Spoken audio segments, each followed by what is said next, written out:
వాళ్ళేమో బోగస్ ఓటర్లను తీసుకొచ్చి లోపల పెడతారు. ఫేక్ ఐడి కార్డ్స్ పట్టుకొని వస్తూ ఉన్నారు లోపలికి.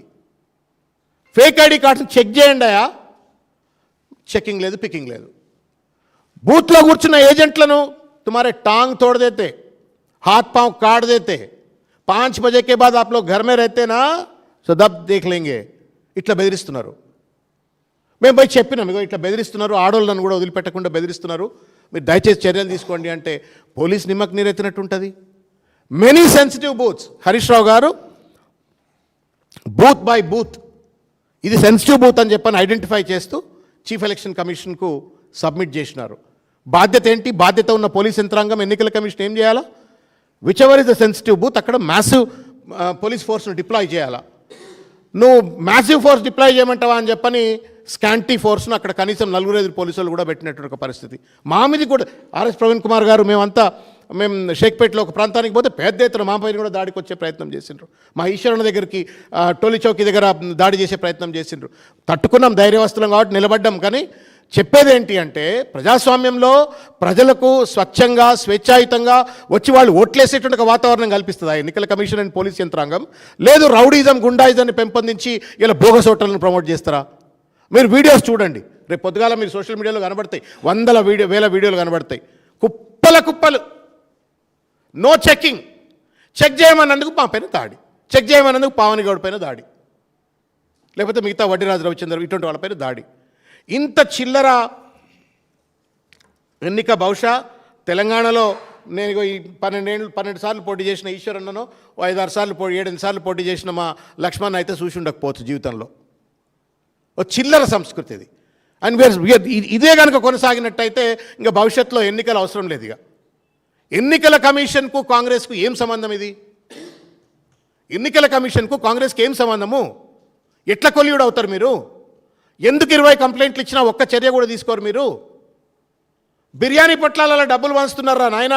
బిర్యానీ పొట్లాలు ఆర్డర్ ఇస్తున్నారు, అందులో డబ్బులు పంచుతున్నారా నాయన పట్టుకోండి అంటే పట్టుకున్నటువంటి దాఖలాలు లేవు. పోలింగ్ బూత్ దగ్గర పిలవాలి, అక్కడ డబ్బులు పంపిణీ చేసినట్టు ఒక పరిస్థితి. ఒక్క పోలీస్ ఆఫీసర్ని ట్రాన్స్ఫర్ చేయలే. మేము స్పెసిఫిక్గా ఈ పోలీస్ స్టేషన్, ఈఎస్ఐ, ఈసీఐ, ఈ టాస్క్ ఫోర్స్ ఆఫీసర్, ఈ ఏసీపీ అని చెప్పని పేర్లతో ఇచ్చినాం. మేము ఇస్తే సరిపోవట్లేదని సురేష్ రెడ్డి గారు రాజ్యసభ సభ్యుడు, తర్వాత దామోదర్ రావు గారు రాజ్యసభ సభ్యులు, ఇద్దరు పోయి ఫుల్ బెంచ్ కమిషన్కు రిప్రజెంటేషన్ ఇచ్చిండ్రండి. నాట్ వన్స్ ట్వైస్, 2 సార్లు పోయి కంటిన్యూస్గా ఫుల్ బెంచ్ కమిషన్కు రిప్రజెంటేషన్ ఇచ్చిండ్రు. What has happened? No action. బతిలాడినాం. నేనైతే ఈ సుదర్శన్ రెడ్డి గారికి మేము రిప్రజెంటేషన్ పోయినప్పుడు చేతులు ఎత్తి దండం పెట్టి చెప్పినాం, సార్ మీరు దయచేసి ఒక్క ఆఫీసర్ మీద చర్య తీసుకోండి సార్, పోలీసు వాళ్ళు కొంచెం సెన్సస్కి వస్తారు, ప్రాపర్గా పనిచేస్తారు, please sir take action sir అని చెప్పానంటే లే we'll take action, we have identified some names అన్నారు. మరి ఎవరి ఫోన్ వచ్చిందో ఏం కథ అయిందో యాక్షన్ లేదు. Making a మాకరీ of the democracy, making a మాకరీ of the constitution. తెలంగాణలో ఈ సంప్రదాయం లేదు.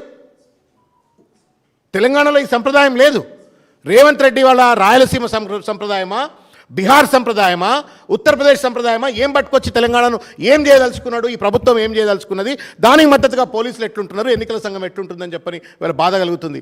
రాజకీయాలు ఉంటాయి పోతాయి, పార్టీలు అధికారంలో వస్తాయి పోతాయి, కానీ కొన్ని ప్రమాణాలు, కొన్ని ప్రామాణికతలు నిలబడాలి, అట్లా శాశ్వతంగా నిలబడాలి. వాటిని నాశనం చేసే ప్రయత్నం చేస్తూ ఉండి వాళ్ళ దుర్మార్గమైనటువంటి రీతిలో రేవంత్ రెడ్డి గారు జూబ్లీ హిల్స్ నియోజకవర్గంలో 60 మంది ఎమ్మెల్యేలు, 20 మంది ఎమ్మెల్సీలు, 15 మంది ఎమ్మెల్సీలు,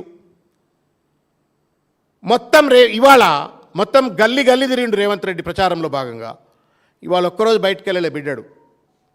బట్టి విక్రమార్క మొత్తం క్యాబినెట్ మంత్రులంతా కాన్వాయ్ ఎంబడి పెట్టుకొని గల్లీ తిరిగి వాళ్ళ ఓటర్లను బెదిరించే ప్రయత్నం చేసిండ్రు. సర్ప్రైజ్డ్ ఇవాళ అల్ఫా స్కూల్ అని చెప్పని షేక్పేట్లో ఒక బూత్, ఆ బూత్లో ఉన్నటువంటి ఒక వర్కరు, కాంగ్రెస్ పార్టీ వర్కరు లోపలికి ఉరుకుతాడు. బోగస్ ఓటర్లు పోగానే వాళ్ళ ఎంబడి లోపలికి ఉరుకుతాడు, ఫోన్ కొడతాడు. Phone is not allowed to go in to the election booth. లోపలికి పోయి ఫోన్ కొడతాడు. ఫోన్ కొట్టి దేగో మంత్రి సాబ్ బాత్ కర్తే అని చెప్పని పిఓకి ఇస్తారు, ప్రిసైడింగ్ ఆఫీసర్కు. మరి ఆ మంత్రి ఏం చెప్తుండో పిఓను బెదిరిస్తున్నారు. And they are not even verifying and then దొంగ ఓట్లు వేయించడం. ఇది సంస్కారం, ఇది ఎన్నికల నిర్వహణ తీరు తెలంగాణలో. ఒక దుర్మార్గమైనటువంటి ఒక రీతిలో ఈ ఎన్నికలు నిర్వహించినారు. 144 సెక్షన్ పేరు మీద నాటకం చేసినారు, రకరకాల రీతుల్లో పెద్ద ఎత్తున చేసినారు. ఆఖరికి పాపం మాగంటి సునీత గారిని కూడా బెదిరించే ప్రయత్నం చేసినారు, ఆ పిల్లల్ని బెదిరించే ప్రయత్నం చేసినారు, అక్షర అమ్మాయిలను వాళ్ళ అబ్బాయిని బెదిరించే ప్రయత్నం చేసినారు, సునీత గారిని బెదిరించే ప్రయత్నం చేసినారు. షరీఫ్ అని చెప్పని అతన్ని రాత్రి టాస్క్ ఫోర్స్ ఎత్తుకపోయి దాడి చేసి కొట్టి తెల్లారి పొద్దుగాల రేవంత్ రెడ్డి పక్కకు నిలబెట్టుకొని కండువా కప్పిండు. మీరు అందరు చూసిండ్రు అది. ఆయన ఆ బాధ భరించలేక హాస్పిటల్లో అడ్మిట్ అయ్యాడు. ఇది బీహార్ అండి, ఇది ఇటువంటి సంప్రదాయం. రాయలసీమ ఫ్యాక్షన్లో, రాయలసీమలో, ఉత్తరప్రదేశ్లో జరుగుతుంది ఇది. But we are seeing in Telangana today unfortunately. 139 drones పట్టుకొచ్చిండ్రు అంటారు. సందుల గుండగాళ్ళు, సందుల గుండగాళ్ళు. మరి దేనికి పెట్టిండ్రు? పీకనికి పెట్టిండ్రా డ్రోన్స్ అన్ని?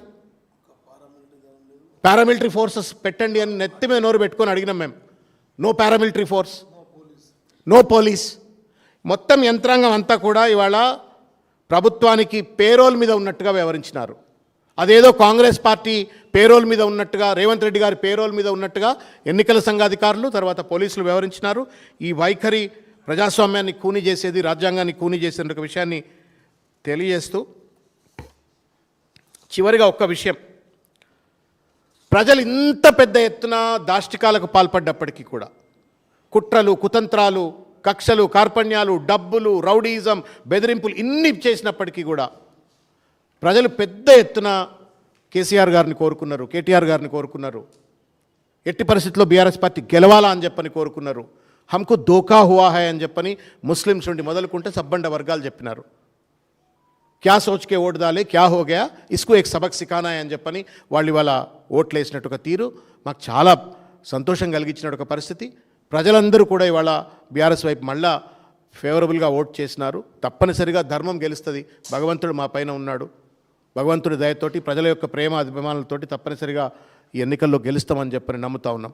బట్ అయినప్పటికీ కూడా ఒక బాధ్యత కలిగినటువంటి ఒక పొలిటికల్ పార్టీగా, ప్రతిపక్ష పార్టీగా ఎన్నికల కమిషన్ వారికి, పోలీస్ వారికి మేము విజ్ఞప్తి చేస్తూ ఉన్నాం. సజ్జనార్ గారు, you have a reputation, you have a reputation. Shivdhar Reddy గారు, you are DGP, you have also have a reputation. మీ రెప్యుటేషన్ ఖరాబ్ అయ్యే విధంగా ఇవాళ మరి అది లోకల్ వాళ్ళ ప్రాబ్లమా, మీ ప్రాబ్లమా, లోకల్ సిఐల ప్రాబ్లమా, ఏసీపీల ప్రాబ్లమా? మొత్తం పోలీసు వాళ్ళంతా లోకల్ పార్టీకి కొల్యూడ్ అయినట్టుగా పనిచేస్తే చర్యలు ఎవరు తీసుకోవాలా? కాబట్టి మేము ఎన్నికల కమిషన్ వారిని ఈ పోలీసులపైన కూడా చర్య తీసుకోవాలని చెప్పి కోరుతా ఉన్నాము. చీఫ్ ఎలక్టోరల్ ఆఫీసర్, మీ ఆత్మ మీద గుండెమే చేయబెట్టుకొని నిద్రపోండి. అలా ఒకసారి గుండెమే చేయబెట్టుకొని ఆలోచించండి, did you do your job rightly? ఇంత గుండాయిజం, ఇంత రౌడీజం, ఇంత విచ్చలవిడి అవినీతి. తప్పనిసరిగా భవిష్యత్తులో ఇటువంటి చిల్లర ప్రయత్నాలకు, ఈ రకంగా రాజ్యాంగాన్ని కూనీ చేసినట్టు వైఖరికి తగిన మూల్యం ఎవరెవరైతే ఎన్నికల నియమ నిబంధనలను తుంగలో దొక్కిండ్రో వాళ్ళందరూ కూడా చెల్లించుకోవాల్సి వస్తుందని చెప్పని తెలియజేస్తూ ఇప్పుడు పెద్దలు కొప్పలీశ్వర్ గారు మాట్లాడతారు.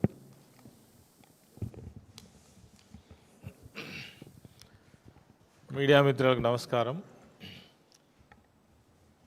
నాతో పాటు మీడియా సమావేశంలో పాల్గొన్నటువంటి పెద్దలందరికీ అన్ని విషయాలు